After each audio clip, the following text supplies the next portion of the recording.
بسم اللہ الرحمن الرحیم۔ محترم سامعین، بڑی خوشی کی بات ہے، الحمدللہ یہ حج کا مبارک موسم شروع ہو چکا ہے، اور چونکہ یہ تالا بندی کا زمانہ ہے، اس وقت حجاج کرام پر کافی پابندیاں عائد ہو چکی ہے۔ اس لیے سعودی حکومت نے حج سے متعلق بہت محدود دائرہ بنایا ہے اور محدود لوگوں کو حج کی اجازت دی ہے، اور اس کی ترتیب بھی انہوں نے اس طرح بنائی ہے کہ خاص طور پر مقامی اور علاقائی ہی لوگ حج کریں گے۔ باہر کے لوگوں کو حج کے لیے انہوں نے مناسب نہیں سمجھا۔ بہرحال ان حالات میں اب وہاں پر جو حج کرایا جا رہا ہے وہ چونکہ حکومت کی نگرانی میں حج ہونے والا ہے، تو انہوں نے عام طور پر حج قران کرانے کا تفصیلات جاری فرمائی ہے۔ اس لیے حج قران کس طرح کرنا چاہیے اس کی ضروری تفصیلات آپ کے پیش خدمت کی جا رہی ہے کہ ایک حاجی کو ان حالات میں حج قران کس طرح انجام دینا چاہیے۔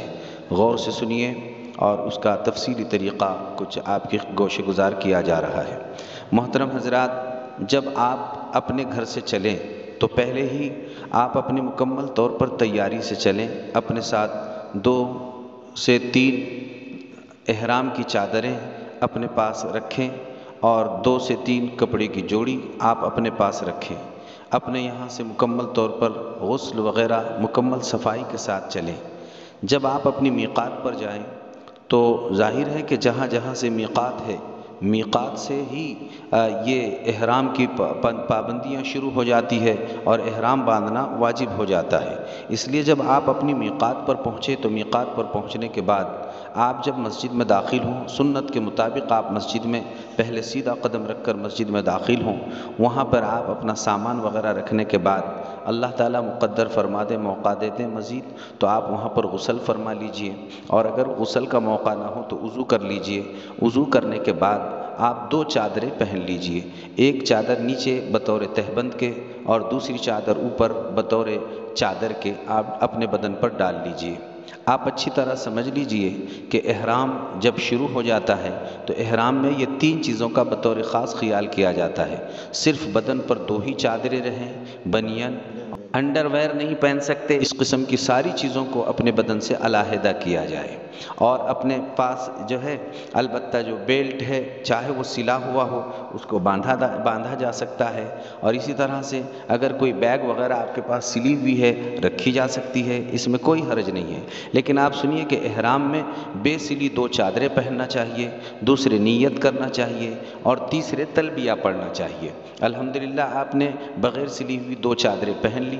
بغیر سلی ہوئی 2 چادریں پہن کر آپ جو ہے سر ڈھک کر 2 رکعت آپ نفل نماز اس طرح نیت کر کے پڑھیے: میں حج قران کے احرام کی نیت سے 2 رکعت نفل نماز پڑھتا ہوں، خاص واسطے اللہ تعالیٰ کے رخ میرا کعبہ شریف کی طرف۔ اللہ اکبر بول کر آپ 2 رکعت پڑھیے۔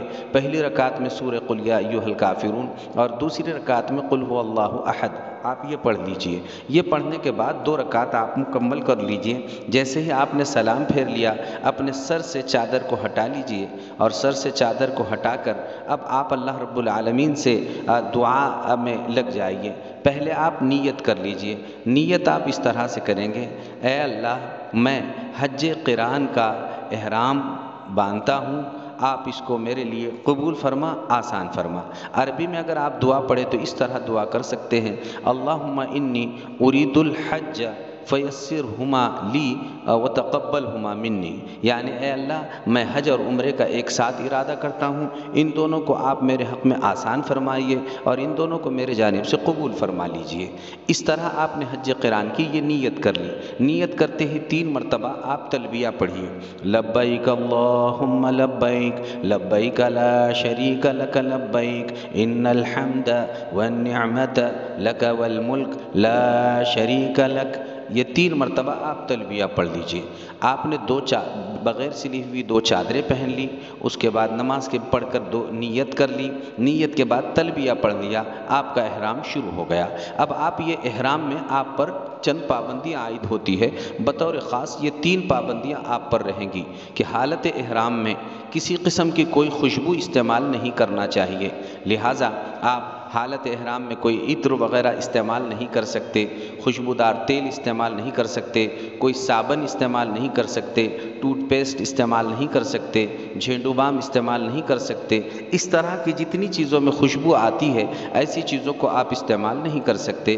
آپ ٹوتھ پیسٹ کے بجائے آپ مسواک کا اہتمام کیجئے اور مسواک کرنے کی فکر کیجئے۔ بہرحال ہر قسم کی خوشبو سے حالت احرام میں بچنے کا اہتمام کیجئے۔ دوسری پابندی، آپ سلے ہوئے کوئی کپڑے پہننے سے احتیاط کیجئے، یعنی پہننا نہیں چاہیے۔ باقی اگر کوئی رومال ہے، کوئی چادر ہے، آپ اس کو اوڑھ سکتے ہیں، رکھ سکتے ہیں، پہن نہیں سکتے۔ لہٰذا آپ ایسی حالت میں کوئی بنین نہیں پہن سکتے، انڈر ویئر نہیں پہن سکتے، اور اسی کے ساتھ ساتھ جو ہے کسی قسم کا سلا ہوا کوئی لباس آپ نہیں پہن سکتے ہیں۔ 2 چادریں آپ کے بدن پر رہے گی، تو سلا ہوا کپڑا نہ پہنیے۔ اور تیسری چیز یہ ہے کہ آپ بال اور ناخن حالت احرام میں نہیں کاٹ سکتے۔ یہ 3 قسم کی پابندیوں کو آپ اپنے ساتھ رکھیے اور پورے احرام میں اس سے بچنے کا پوری فکر کیجیے۔ انشاءاللہ یہ آپ کا ایک عمل یہاں پر مکمل ہو گیا جو احرام شروع کرتے وقت کا تھا۔ اب آپ یہاں سے روانہ ہو جائیں گے اور حرم پاک، آپ وہاں سے میقات سے حرم پاک پہنچ جائیے۔ میقات سے حرم پاک میں پہنچنے کے بعد آپ کو دوسرا کام جو یہاں پر انجام دینا ہے وہ ہے طواف۔ لہٰذا عمرے کا دوسرا کام طواف ہوتا ہے۔ آپ مسجد حرام میں جب تشریف لے جائیں گے آپ تلبیہ پڑھتے ہوئے چلتے رہیے، تلبیہ کی خوب کثرت کیجیے۔ جب بھی تلبیہ پڑھیں آپ 3 مرتبہ تلبیہ پڑھنے کا اہتمام کیجیے۔ اسی شان کے ساتھ آپ مسجد حرام میں جب داخل ہو رہے ہوں تو سیدھا قدم پہلے آپ مسجد میں داخل کیجیے، اور مسجد میں داخل ہوتے وقت آپ جو ہے نیت کیجیے، بسم اللہ دخلت و نویت الاعتکاف، میں مسجد میں داخل ہوتا ہوں اور اعتکاف کی نیت کرتا ہوں۔ ایک یہ، دوسرے مسجد میں داخل ہونے کی آپ دعا پڑھ لیجئے۔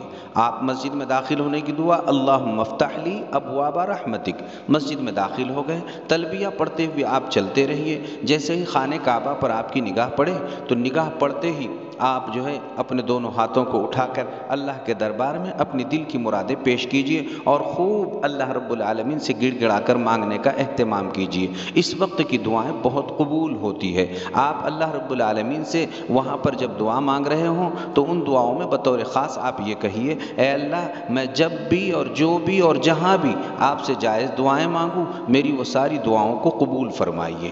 اللہ حیات طیبہ اور طویلہ عطا فرمائیے۔ اللہ مجھے اور میرے اہل خاندان اور پورے گھر والوں کو ہر قسم کی پریشانیوں سے، مصیبتوں سے، بیماریوں سے، مشکلات سے نجات عطا فرمائیے۔ شریعت اور سنت کے دائرے میں رہ کر زندگی گزارنے کی توفیق دیجیے، اور حیات طیبہ طویلہ کے بعد جب موت کا وقت آئے تو اللہ ایمان پر اور اعمال صالحہ پر خاتمہ فرما دیجیے۔ اس طرح کی دعائیں آپ خوب مانگتے رہیے۔ یہ دعا مانگنے کے بعد اب آپ جو ہے تو طواف کی تیاری کرنا ہے آپ کو، اس لیے مسجد حرام میں جہاں ہری لائٹ لگی ہوئی ہے اس طرف آپ چلیے اور اجتباء کیجیے۔ اجتباء اسے کہتے ہیں کہ آپ اپنا سیدھا کندھا کھلا رکھیے اور چادر جو آپ کے پاس ہے وہ چادر سیدھی بغل کے نیچے سے نکال کر دائیں اور بائیں طرف بائیں بازو پر آپ ڈال لیجئے۔ اس طرح کرنے کو اجتباء کہتے ہیں، یعنی سیدھا کندھا آپ کا کھلا ہوا رہنا چاہیے۔ آپ جیسے ہی ہری لائٹ کے پاس پہنچے تو حجر اسود کے سامنے آپ کھڑے رہیے، اور حجر اسود کے سامنے کھڑے ہو کر آپ اس طرح نیت کیجئے، اے اللہ حج قران کے عمرے کا میں طواف کرتا ہوں، قبول فرما، آسان فرما، اور اپنے دونوں ہاتھوں کو حجر اسود کی طرف پھیلائیے اور اس طرح کہیے، بسم اللہ اللہ اکبر وللہ الحمد۔ ایسا پڑھ کر آپ اپنے دونوں ہاتھوں کو چوم لیجئے اور پہلی 3 چکروں میں آپ رمل کیجئے۔ رمل کہتے ہیں اکڑ کر چلنے کو، پہلوانی چال میں چلنے کو، سینہ تان کر چلنے کو، اور چھوٹے چھوٹے قدم رکھ کر آپ جو ہے پہلوانی چال میں چلتے رہیے۔ یہ 3 چکروں میں آپ کو جو ہے رمل کرنا ہے۔ اس درمیان آپ تیسرے کلمے کا ورد کیجئے، سبحان اللہ والحمد للہ ولا الہ الا اللہ واللہ اکبر۔ آپ اس طرح سے پڑھتے ہوئے آپ چلیں گے اور چلتے آئیں گے تو آپ نے چونکہ حجر اسود سے آپ یہ پڑھتے ہوئے چلے ہیں، اور جیسے ہی آپ یہ پڑھتے پڑھتے تیسرے کونے پر آئیں گے تو تیسرے کونے سے حجر اسود تک ربنا آتینا آتنا فی الدنیا حسنہ وفی الآخرۃ حسنۃ وقنا عذاب النار، یہ دعا آپ حجر اسود تک پڑھتے رہیے۔ پھر حجر اسود کے پاس آنے کے بعد پھر استلام کیجیے، اور پھر اسی ترتیب سے آپ پہلوانی چال میں چلیے۔ یہ 2 چکر ہو گئی، اسی طرح 3 چکر، یہ 3 چکر میں تو آپ رمل کریں گے، باقی کی 4 چکر آپ جیسے اپنی اپنی چال سے چلتے ہیں اپنے ترتیب سے آپ چل کر 4 چکر پوری کیجیے۔ یہ یاد رہے ہر چکر میں آپ کو استلام کرنا ہے۔ استلام کہتے ہیں حجر اسود کی طرف منہ کر کے ہاتھ اس کی طرف پھیلا کر بسم اللہ اللہ اکبر کہہ کے چومنے کو، یہ آپ نے جو ہے استلام کر لیا۔ استلام کرنے کے بعد آپ کی 7 چکر ہو گئی، اور 7 چکر کے بعد 8 استلام ہوں گے۔ 7 چکر کے بعد پھر جب آپ استلام کریں گے یہ آپ کا 8واں استلام ہوگا۔ 8واں استلام کرنے کے بعد آپ نے جو استوا کیا تھا یعنی سیدھا کندھا کھلا رکھا تھا اس کو آپ ڈھانپ لیجئے۔ استلام کے بعد اس کو ڈھانپ کر آپ مقام ابراہیم یا اس کے پیچھے جہاں آپ کو جگہ ملے وہاں پر آپ جائیے، اور 2 رکعت واجب الطواف پڑھیے، واجب الطواف ادا کیجئے۔ یہ 2 رکعت واجب الطواف کی اس طرح نیت کیجئے، میں 2 رکعت واجب الطواف پڑھتا ہوں خاص واسطے اللہ تعالیٰ کے رخ میرا عین کعبہ شریف کی طرف، اس طرح نیت کر کے 2 رکعت پڑھیے۔ پہلی رکعت میں قل یا ایھا الکافرون، دوسری رکعت میں قل ھو اللہ احد، اور یہاں پر خوب دعا کا اہتمام کیجئے۔ بہت زیادہ اللہ تبارک و تعالیٰ دعاؤں کو اس وقت قبول فرما لیتے ہیں۔ اس کے بعد آپ جو ہے جیسے ہی آپ نے واجب الطواف پڑھ لی، اگر اللہ تعالیٰ موقع دیں تو پھر آپ جو ہے تو وہاں پر خانہ کعبہ کی چوکھٹ کے پاس آ کر آپ وہاں پر جو ہے اللہ رب العالمین سے مانگنے کا اہتمام کیجئے۔ یہ ایک ایسی جگہ ہے کہ خانہ کعبہ کی چوکھٹ کے پاس اگر آپ کھڑے ہو کر اللہ رب العالمین سے دعا مانگتے ہیں تو بہت زیادہ اللہ تعالیٰ اس وقت کی دعاؤں کو قبول فرماتے ہیں، لیکن بھیڑ بہت رہتی ہے اور وہاں پر بسا اوقات عطر لگا ہوا رہتا ہے، اس لیے آپ اگر یہ واجب الطواف کی دعا پر بھی اکتفا کر لیں تو کوئی حرج کی بات نہیں ہے۔ اس کے بعد آپ زمزم کا پانی پی لیجئے اور خوب ذوق و شوق سے پی لیجئے، کھڑے ہو کر پیجئے، خانہ کعبہ کی طرف رخ کر کر پیجئے، بسم اللہ بول کر پیجئے، سیدھے ہاتھ سے پی لیجئے، 3 سانس میں پی لیجئے، اور اللہ تعالیٰ سے مراد اپنی مانگ کر پی لیجئے۔ اللہ اس وقت بھی دعاؤں کو قبول فرما لیتے ہیں۔ زمزم کا پانی پی لینے کے بعد پھر آپ ایک مرتبہ حجر اسود کے پاس آئیے، اور جیسے آپ نے 8 استلام کیے تھے ایسے ہی آپ 9واں بھی استلام کیجئے، یعنی حجر اسود کی طرف رخ کر کر ہاتھ پھیلا کر بسم اللہ اللہ اکبر کہہ کر ہاتھوں کو چوم لیجئے، اور یہ چومنے کے بعد اب آپ صفا کی طرف جائیے، یعنی صفا پہاڑی کی طرف آپ کو جانا ہے۔ ابدؤ بما بدأ اللہ بہ ان الصفا والمروۃ من شعائر اللہ، صفا پہاڑی پر آپ جائیے اور صفا پہاڑی پر چڑھ کر خانہ کعبہ کی طرف رخ کر کر سب سے پہلے آپ دعا کیجئے، جو کچھ آپ کے دل میں مرادیں ہیں آپ دعا مانگیے۔ یہ بات ذہن میں رکھیے، پورا حج نام ہے دعا کا، اس لیے ہر جگہ اور ہر وقت آپ کو دعاؤں کا اہتمام کرنا ہے۔ آپ یہاں پر خوب جم کر اللہ تبارک و تعالیٰ سے دعا کیجئے۔ دعا کرنے کے بعد آپ اس طرح نیت کر لیجئے، اے اللہ میں حج قران کے عمرے کی سعی کرتا ہوں، قبول فرما، آسان فرما۔ یہ نیت کرنے کے بعد اب آپ جو ہے صفا سے مروہ کی طرف چلیے اور 4تھا کلمہ پڑھتے رہیے۔ طواف کے درمیان 3را کلمہ سبحان اللہ والحمد للہ ولا الہ الا اللہ واللہ اکبر پڑھ رہے تھے، سعی کے درمیان 4تھا کلمہ پڑھنا ہے، لا الہ الا اللہ وحدہ لا شریک لہ لہ الملک ولہ الحمد یحیی ویمیت بیدہ الخیر وہو علی کل شیء قدیر۔ یہ پڑھتے ہوئے آپ چلتے رہیے۔ جب آپ ہری لائٹ کے پاس آئے تو ایک حصے سے دوسرے حصے تک کی ہری لائٹ کے درمیان آپ تیز رفتار میں چلیے، اور وہاں پر رب اغفر وارحم وتجاوز عما تعلم انک انت الاعز الاکرم، یہ دعا پڑھتے ہوئے آپ دوسرے حصے تک آئیے، اور تیزی کے ساتھ چلنے کے بعد پھر آپ مروہ پر آئیے۔ مروہ پر بھی 4تھا کلمہ پڑھیے، اور 4تھا کلمہ پڑھ کر قبلے کی طرف رخ کر کر کچھ دیر دعا کیجیے۔ پھر آپ صفا کی طرف آئیے۔ جب آپ صفا پر چڑھ گئے تو یہ جاتے ہوئے ایک چکر ہوئی، آتے ہوئے دوسری چکر ہوئی، اس طرح سے آپ کو جب بھی صفا اور مروہ پر جائیں قبلے کی طرف رخ کریں اور چلنے کے درمیان 4تھا کلمہ پڑھتے رہیں۔ یہ آپ کی 7 چکر مکمل ہو گئی۔ 7 چکر مکمل ہونے کے بعد 2 رکعت نفل نماز پڑھ لی جائے۔ 2 رکعت نفل نماز آپ پڑھیں گے، بس 2 رکعت نفل نماز پڑھنے کے بعد آپ کی سعی الحمدللہ مکمل ہو گئی۔ یہ سعی مکمل ہونے کے بعد الحمدللہ یوں سمجھیے کہ حج قران کا عمرہ آپ کا مکمل ہو گیا۔ اب آپ کو بال نہیں کاٹنے ہیں، چونکہ عام طور پر عمرے میں بال کاٹے جاتے ہیں، لیکن اس عمرے میں آپ کو بال نہیں کاٹنے ہیں، بلکہ اسی احرام کو آپ کو حج تک سنبھال کے رکھنا ہے۔ الحمدللہ آپ نے سعی کر لی، سعی کرنے کے بعد آپ احرام کی پابندیوں کو سنبھالتے رکھیے اور اپنے جہاں آپ کی رہائش گاہ ہے وہاں پر رہیے۔ آپ کو نہانا چاہے تو غسل کرنا چاہے غسل کر سکتے ہیں، اگر آپ اپنی چادریں تبدیل کرنا چاہتے ہیں تبدیل کر سکتے ہیں، لیکن غسل میں آپ جو ہے صابن استعمال نہیں کر سکتے۔ یہ آپ کا عمرہ ہو گیا۔ اب جیسے ہی 8 ذی الحجہ ہوگی تو 8 ذی الحجہ کو یا 7 ذی الحجہ کی رات میں یا 8 ذی الحجہ کی فجر کے بعد اشراق کے وقت آپ کو مینا لے جایا جائے گا۔ آپ مینا چلے جائیے۔ مینا جانے کے بعد آپ کو یہ بس یہاں پر جو ہے تو آپ کو 5 نمازیں پڑھنی ہے۔ 8 ذی الحجہ کی ظہر، عصر، مغرب، عشاء اور 9 ذی الحجہ کی فجر تک یہاں رہنا ہے۔ یاد رہے احرام کی پوری پابندیاں آپ کو رکھنی ہے، اور پوری پابندیاں رکھتے ہوئے اب آپ کا حج سب کا سفر شروع ہو چکا ہے مینا میں آتے ہی، لہٰذا مینا میں آپ کو یہ 5 نمازیں ادا کرنی ہیں، اور 5 نمازوں کے ساتھ تلبیہ کی خوب کثرت کرنی ہے، اور بڑے ذوق اور شوق کے ساتھ آپ کو تلبیہ پڑھتے رہنا ہے۔ بس یہاں پر اتنا ہی کام ہے کہ 5 نمازیں پڑھیے، تلبیہ پڑھتے رہیے، اور آپ جو کچھ ذکر کر سکتے ہیں ذکر کیجئے، قرآن کریم کی تلاوت کر سکتے ہیں تلاوت کیجئے، اور دعاؤں کا اہتمام کیجئے۔ یہاں پر آپ نے نمازیں پڑھ لی، نمازیں پڑھنے کے بعد 9 ذی الحجہ کی فجر کے بعد آپ کو یہاں سے لے کر جو ہے جیسا بھی آپ کا پروگرام ہے عرفات کی طرف لے جایا جائے گا۔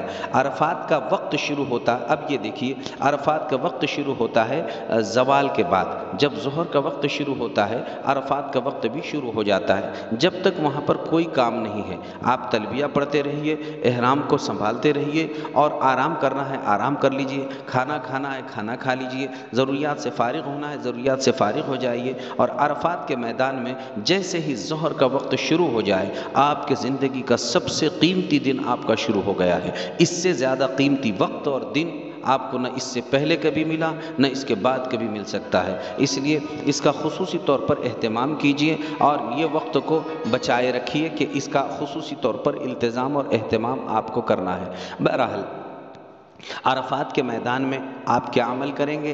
ایک تو سب سے پہلے جیسے ہی وقت شروع ہو جائے ظہر کی نماز پڑھنی ہے۔ اگر آپ وہاں پر چونکہ آپ مسافر ہیں اور آپ اگر فوراً ہی وہاں پر گئے 15 دن سے کم کا آپ کا رہنے کا ارادہ ہے تو آپ مسافر ہیں اور سفر والی آپ نماز وہاں پر قصر میں پڑھیں گے۔ ظہر کی نماز پڑھنے کے بعد آپ میدان میں بالکل کھڑے ہو جائیے، اور کھڑے ہو کر سب سے بڑا عمل میدان عرفات کا وہ دعا کا اہتمام کرنا ہے، لہٰذا یہاں پر خوب آپ دعاؤں کا اہتمام کیجئے، اللہ کے دربار میں خوب گڑ گڑا کر مانگنے کی فکر کیجئے، اور اللہ سے ایک ایک مراد مانگتے رہیے۔ یہ مانگنا آپ کو زندگی کا سب سے بڑا مانگنا ہے، اور یہاں پر آپ کی بہت کچھ قسمتیں سنورنے والی ہیں، اس لیے جو مانگ سکتے ہیں مانگیے، یہاں پر منٹوں نہیں گھنٹوں مانگتے رہنا ہے۔ آپ کھڑے ہو کر مانگنے میں تھک گئے بیٹھ جائیے، بیٹھ کر تھک گئے تو کچھ دیر آپ تھوڑا سا ریسٹ کیجئے، اور اس کے بعد پھر اور کھڑے ہو کر دعا کرنا یہاں کا بہت بڑا عمل ہے۔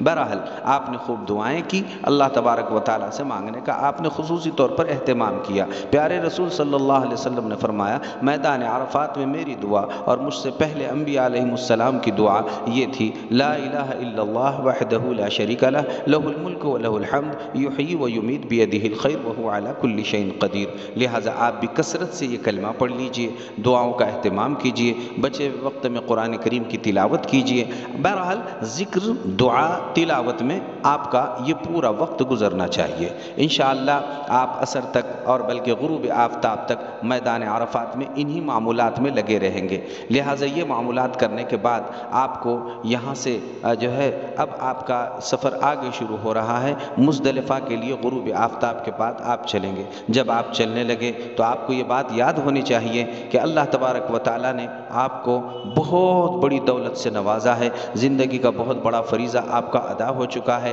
اور جب یہاں سے بندہ لوٹتا ہے تو رجع کیوم ولدتہ امہ، ایسا اللہ گناہوں سے پاک کرتا ہے جیسے آج ہی ماں کے پیٹ سے وہ پیدا ہوا ہو۔ بہرحال ان خوبیوں کے ساتھ آپ مزدلفہ کی طرف چل رہے ہیں، تلبیہ ورد زبان رہنا چاہیے، اور سارے گناہوں کی نفرت دل میں رہنا چاہیے، اللہ سے تعلق ہمارا بڑھا ہوا رہنا چاہیے، اور ایسی خوشیوں بھرے ماحول میں خوب ذوق و شوق کے ساتھ تلبیہ تلبیہ پڑھتے ہوئے مزدلفہ کی طرف آپ تشریف لے جائیے۔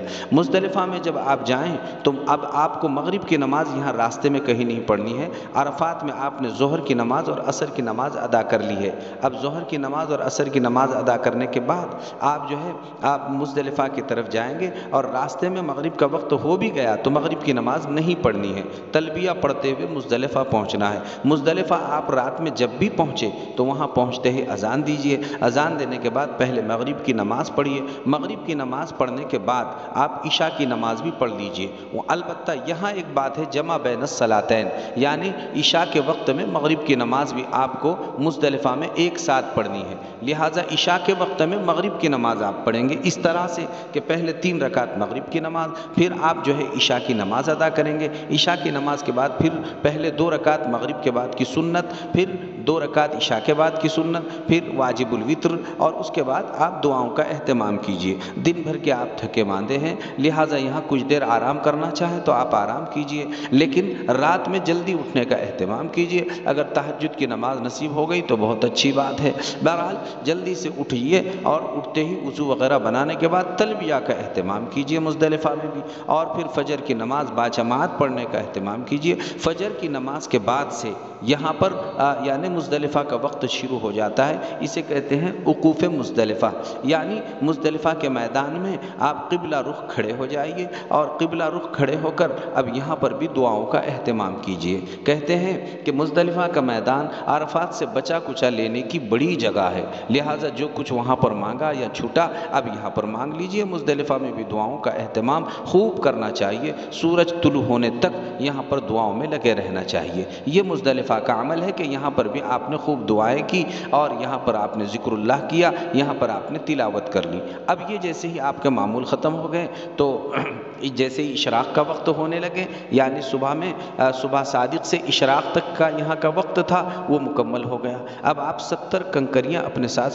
چن لیجئے، 70 کنکریاں اپنے ساتھ یہیں پر مزدلفہ سے لے کر آپ جو ہے اب یہاں سے مینا کے لیے روانہ ہو جائیں گے۔ اب تلبیہ پڑھتے رہیے اور مینا میں آئیے۔ مینا میں اپنے خیمے میں آنے کے بعد آج جو ہے یہ 10ویں ذی الحجہ چل رہی ہے، 10ویں ذی الحجہ کو آپ کو مینا میں صرف پہلے شیطان کی رمی کرنی ہے، پہلے شیطان کو کنکری مارنی ہے، وہاں پر 7 کنکریاں مارنا ہے۔ 10ویں ذی الحجہ کو کنکری مارنے کا وقت جو ہے یہ اشراق کے بعد شروع ہو جاتا ہے، لہٰذا آپ اشراق کے وقت میں ہی یہاں سے نکلیے، اور کنکریاں 7 آپ کے پاس ہوگی، آپ جائیے اور پہلا شیطان چھوڑ دیجئے، دوسرا چھوڑ دیجئے، اور تیسرا جو بڑا ہے اس پر 7 کنکریاں اس طرح ماریے: بسم اللہ اللہ اکبر رغما للشیطان ورضا للرحمن، بسم اللہ اللہ اکبر۔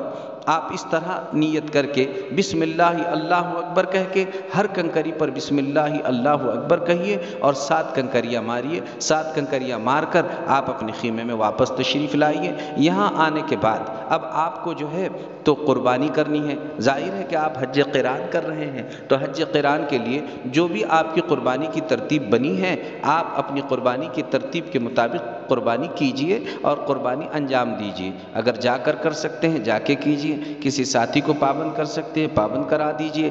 اگر کوئی بڑا مضبوط پروگرام بنا ہے تو آپ اپنے پروگرام کے ماتحت بہرحال کام کیجئے، اور آپ کی قربانی ہونی چاہیے۔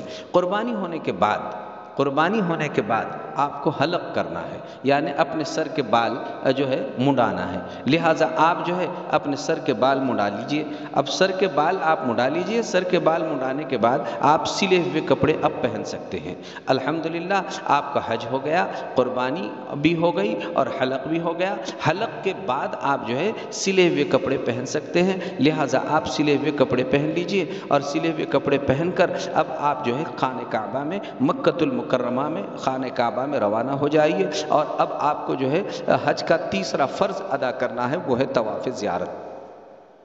لہٰذا یہاں پر پہنچ کر آپ طواف زیارت کی فکر کر لیجئے۔ طواف زیارت میں اس طرح سے آپ چلیے کہ جیسے ہی خانہ کعبہ آپ پہنچے، جیسے وقت آپ کو مل جائے تو آپ طواف زیارت کی اس طرح نیت کر لیجئے: اے اللہ، میں حج قران کا طواف زیارت کرتا ہوں، قبول فرما، آسان فرما۔ اب یہ آپ نے نیت کر لی، حجر اسود کا استلام کیجئے، یعنی دونوں ہاتھ حجر اسود کی طرف پھیلا کر بسم اللہ اللہ اکبر بول کے چوم لیجئے۔ اور اب آپ کے پاس اگرچہ کہ احرام نہیں ہے، لیکن چونکہ اس حج کے بعد آپ کو طواف کے بعد سعی کرنی ہے، اس لیے پہلے 3 چکر میں رمل کریں گے، یعنی اکڑ کے چلیں گے جیسے چل رہے تھے، یہی سادے کپڑوں میں آپ جو ہے رمل کیجئے۔ پہلے 3 چکر میں پہلوانی چال چلیں گے، تیسرا کلمہ پڑھتے رہیں گے، اور جو ہے تیسرا کلمہ پڑھنے کے بعد آپ کی 3 چکر تو رمل کے ساتھ ہوگی، باقی 4 چکر اپنی حالت میں ہوگی، وہ 7 چکر مکمل ہو گئی۔ 8ویں مرتبہ پھر آپ استلام کیجئے، استلام کے بعد پھر 2 رکعت واجب الطواف پڑھ لیجئے، واجب الطواف پڑھنے کے بعد پھر زمزم پی لیجئے، زمزم پی لینے کے بعد پھر 9ویں مرتبہ آپ استلام کیجئے، 9ویں مرتبہ استلام کرنے کے بعد صفا پر جا کر خانہ کعبہ کی طرف رخ کر پھر دعا کیجئے، اور پھر سعی کی نیت کیجئے، اے اللہ میں فرض حج کی سعی کرتا ہوں، قبول فرما، آسان فرما۔ پھر اب چوتھا کلمہ پڑھ لیجئے، اور چوتھا کلمہ پڑھتے ہوئے آپ جو ہے مروہ کی طرف جائیے، دونوں ہری لائٹ کے درمیان تیز رفتار سے چلنے کی فکر کیجئے۔ اب آپ مروہ پر پہنچ گئے، مروہ پر بھی آپ خانہ کعبہ کی طرف رخ کر کے دعا کیجئے، یہ جاتے وقت 1 چکر ہو گئی، آپ وہاں سے پھر صفا پر آ جائیے، یہ 2 چکر ہو گئی، اس طرح سے آپ کی 7 چکر مکمل ہو جائے گی۔ یہ 7 چکر کرنے کے بعد پھر 2 رکعت نفل نماز پڑھ لیجئے، 2 رکعت نفل پڑھنے کے بعد الحمدللہ رب العالمین، اب آپ کا حج تقریباً ہو گیا ہے، اور حج کا صرف ایک واجب آپ کی طرف باقی رہا ہے، وہ ہے طواف وداع،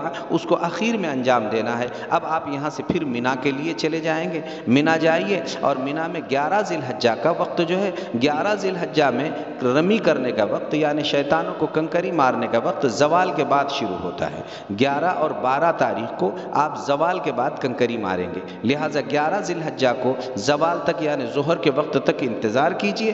اور آپ جو ہے ایک بات ذہن میں رکھیے کہ آپ جب کنکری مار رہے تھے 10ویں ذی الحجہ کو، تو 10ویں ذی الحجہ کی پہلی کنکری کے وقت ہی تلبیہ پڑھنا بند کر دیں گے، اب آپ کا تلبیہ بند ہو گیا، دوسرے ذکر میں آپ لگے رہیے، دوسرے ذکر اور اذکار آپ کرتے رہیں گے۔ بہرحال یہ 11ویں ذی الحجہ کو زوال کے بعد یعنی ظہر کے وقت میں آپ 21 کنکریاں لے کر چلیں گے، پہلے چھوٹے شیطان کو 7 کنکریاں بسم اللہ اللہ اکبر کہہ کے ہر کنکری پر یہ تکبیر پڑھ کر 7 کنکریاں ماریں گے، اس کے بعد والے پر یہی تکبیر پڑھ کر 7 کنکریاں ماریں گے، اور پھر یہاں پر یہ دونوں کے بعد باضابطہ قبلے کی طرف رخ کر کے دعا بھی کریں گے کنکریاں مارنے کے بعد۔ اب جب تیسرے پر جائیں تو تیسرے پر بھی 7 کنکریاں ماریں گے، اور دعا کیے بغیر لوٹ کر اپنے خیمے میں آ جائیں گے۔ آپ نے اس طرح 21 یعنی 7 اور 14 اور یہ 21 کنکریاں آپ نے مار لی، اور یہ مار کر آپ اپنے خیمے میں آئیں گے۔ یہاں اب آپ کو کوئی کام نہیں ہے، بس 5 وقت نماز پڑھنا ہے، دعا کا اہتمام کرنا ہے، تلاوت کرنی ہے۔ اب 12 ذی الحجہ کو پھر زوال کے بعد اور 21 کنکری لے کر آئیں گے، اور اسی طرح سے تینوں شیطانوں کو رمی کریں گے۔ یہ کنکری مارنے کے بعد اب 12ویں ذی الحجہ کی جیسے ہی آپ کی رمی ہو گئی، آپ اپنے پورے سامان کو لے کر یہاں سے مکۃ المکرمہ آئیے، اور مکۃ المکرمہ میں جب تک آپ کو رہنا ہے نفلی طواف آپ کرتے رہیے، نفلی طواف کرتے رہیں گے، اور نفلی طواف کرنے کے بعد اب اگر بات یہ بنی کہ آپ کو وہاں سے اپنے گاؤں کی طرف روانہ ہونا ہے، یا آپ کو وہاں سے اپنے مقام اور ٹھکانے کی طرف روانہ ہونا ہے، تو جو آخری طواف ہوگا اس طواف کا نام طواف وداع ہے، آخری طواف ہے۔ آپ وہاں پر جب خانہ کعبہ میں پہنچے تو اس طرح نیت کیجئے، حج قران کا طواف وداع کرتا ہوں، اللہ قبول فرما، آسان فرما۔ اور جیسے نفلی طواف آپ کر رہے تھے اپنی چال سے چلیے، استلام کرنے کے بعد اور 7 چکر آپ پورے مکمل کر لیجئے، اس کے بعد 2 رکعت واجب الطواف پڑھیے، اور گڑ گڑا کر اللہ تبارک و تعالیٰ سے خوب دعا کیجئے واجب الطواف کے بعد، اور پھر اللہ تعالیٰ سے کہیے کہ اے اللہ یہ سفر میرا آخری سفر نہ ہو، بار بار یہاں پر مجھے لوٹانے کے اللہ فیصلے فرما دیجئے، مجھے بیوی بچوں کو، اہل خاندان کو، اور پوری امت مسلمہ کو۔ آپ کو یاد آ جائے تو اس مبارک و مسعود موقع پر اس سیاہکار محمد عارف کو بھی اگر آپ نے اپنی دعاؤں میں یاد فرمایا تو آپ کا بڑا احسان ہوگا۔ حاجی صاحب اللہ آپ کے حج کو قبول فرمائے، آپ کا حج ہو گیا۔ اللہ آپ کے حج کو حج مبرور بنائے، حج مقبول بنائے، وہ حج بنائے جس کا بدلہ پیارے رسول صلی اللہ تعالیٰ علیہ وسلم نے جنت ارشاد فرمایا ہے۔ ان خوش نصیبوں میں اللہ آپ کو شامل حال فرما دے، اور آپ کے جیسے بہترین اور خوشحال قسمت اللہ ہمارے بھی بنا دے، بار بار وہاں پر لوٹنے کا اور آنے کا اللہ تعالیٰ ذریعہ بنا دے۔ اپنی مقبول دعاؤں میں یاد فرمائیے۔ وآخر دعوانا ان الحمد للہ رب العالمین۔